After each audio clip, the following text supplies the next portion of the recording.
Hello દોસ્તો, મારી રસોઈ ચેનલમાં તમારું સ્વાગત છે। આજે આપણે કાલા જામ બનાવીશું। તેના માટે એક બાઉલમાં આપણે ખાંડ લઈ લઈશું અને એમાં ખાંડ ડૂબે ત્યાં સુધી પાણી લઈ લઈશું અને એને આપણે ગેસ ઉપર મૂકી દઈશું। લીંબુ એક નીચોવીશું થોડું અને એને થવા દઈશું। હવે આપણે એક બાઉલ જેટલું આપણે મિલ્ક પાવડર અને મેદો લઈ લઈશું। તેમાં ખાંડ નાખીશું 1 ચમચી જેટલી અને ચપટી સોડા નાખીશું અને બધું મિક્સ કરી લઈશું ઇલાયચી પાવડર નાખીને।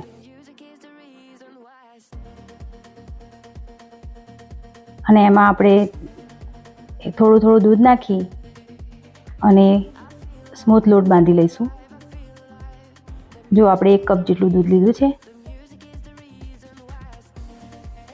અને ધીમે ધીમે આપણે સરસ લોટ બાંધી લઈશું।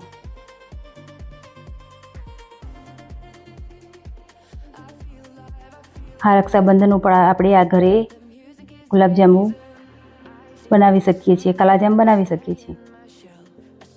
જો લોટ બંધાઈ ગયો છે। હવે એમાંથી થોડો એક લુઓ લઈ અને બાજુમાં લઈ લઈશું અને એમાં આપણે બધા થોડાક કાપેલા ઝીણા સમારેલા ડ્રાયફ્રૂટ નાખી દઈશું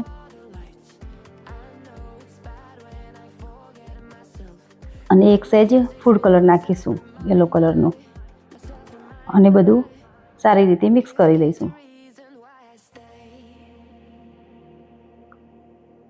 એકદમ સરસ મિક્સ કરી લઈશું।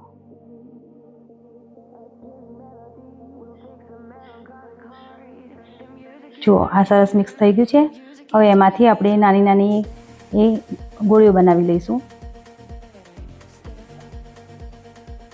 કાલાજામ બનાવીએ એમાં વચ્ચે આમ આપણને સરસ એવું યલો કલર હોય છે, એટલા માટે આપણે આ પ્રોસેસ કરીશું।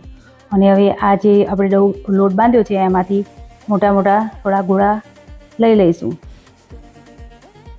જો આ બધા આપણે ગોળા બનીને તૈયાર થઈ ગયા છે। હવે આપણે એક લુઓ લઈ અને એમાં વચ્ચે આવી રીતે એક નાનો જે પીળી નાની ગોળી બનાવી છે એ મૂકી દઈશું અને સરસ આપણે આમ ગોળ રાઉન્ડ હથેળીની મદદથી એક સરસ ગોળો બનાવી લઈશું, બોલ્સ બનાવી લઈશું।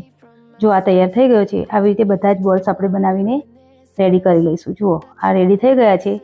હવે આપણે તેલમાં તળી લઈશું। તેલમાં ધીમા તાપે આપણે તળીશું। જો એક પછી એક આપણે અંદર બોલ નાખી દઈશું અને ગેસની ફ્લેમ આપણે ધીમી જ રાખવાની છે અને ખૂબ ધીમા તાપે તળવાના છે આ બધા બોલ્સ આપણે।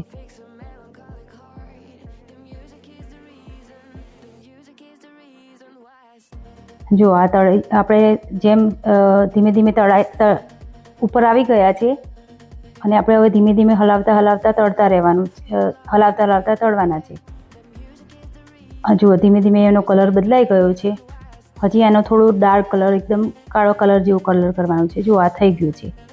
હવે આપણે એને કાઢી લઈશું અને હવે આપણે એમાં ગરમ ચાસણી નાખી દઈશું। આ ચાસણી નાખીને આપણે 2 થી 2.5 કલાક સુધી આપણે એને ડુબાડેલા રાખીશું, તેથી એ ચાસણી પી લે અંદર અને ગળ્યા થઈ જાય। આ જો 2-2.5 કલાક જેવું થઈ ગયું છે અને આપણા કાલાજામ તૈયાર થઈ ગયા છે। તો આપણે એને કાઢી લઈશું ચાસણીમાંથી, બધા કાઢી લઈશું અંદરથી અને આપણે નારિયેળની છીણ હોય ને એમાં 1 ચમચી ખાંડ નાખી છે અને પછી એમાં આપણે એને કોટ કરી લઈશું નારિયેળની છીણથી। આવી રીતે બધા જ આપણે કરી લઈશું। જો આપણા બધા જ કાલાજામ તૈયાર થઈ ગયા છે અને જો તમને મારી આ રેસીપી ગમી હોય તો લાઇક, શેર અને સબસ્ક્રાઈબ કરવાનું ભૂલશો નહીં।